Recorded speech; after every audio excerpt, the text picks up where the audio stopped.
Hi అండి, నేను మీ మహేష్.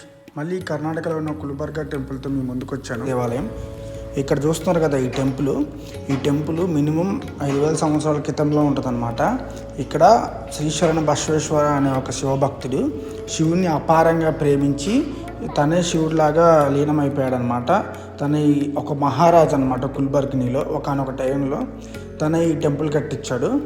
ఇది లింగాయత్ అనే వంశానికి సంబంధించిన టెంపుల్ అన్నమాట. ఇది ఆ మహారాజు ఆ లింగాయత్ వంశానికి హెడ్ అనమాట అట్లాగా.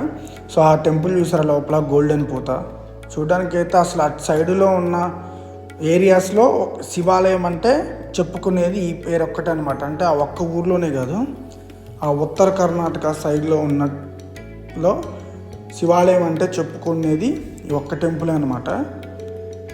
చూడండి,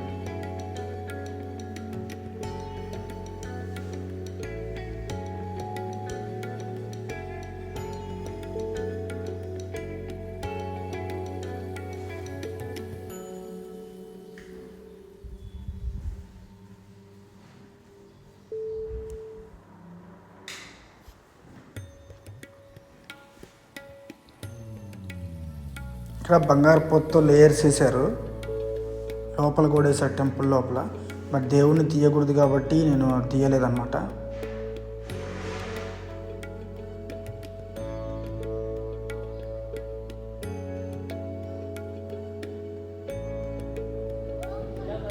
అదే మీరు చూసిన అదే నాగబంధం అంటే ఇది తన కోట అన్నమాట. తన కోటని ఇప్పుడు మ్యూజియంగా మార్చేశారు.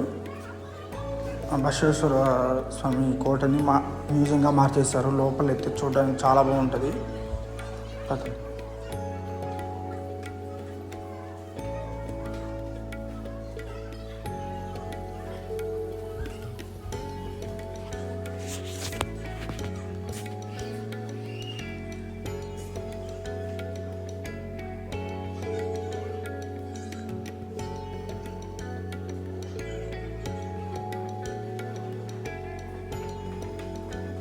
లైక్ చేయండి, వీడియో నచ్చితే లైక్ చేయండి, కొంచెం సపోర్ట్ చేయండి, అలానే కామెంట్ చేయండి అండ్ షేర్ అండ్ సబ్స్క్రైబ్ చేయండి.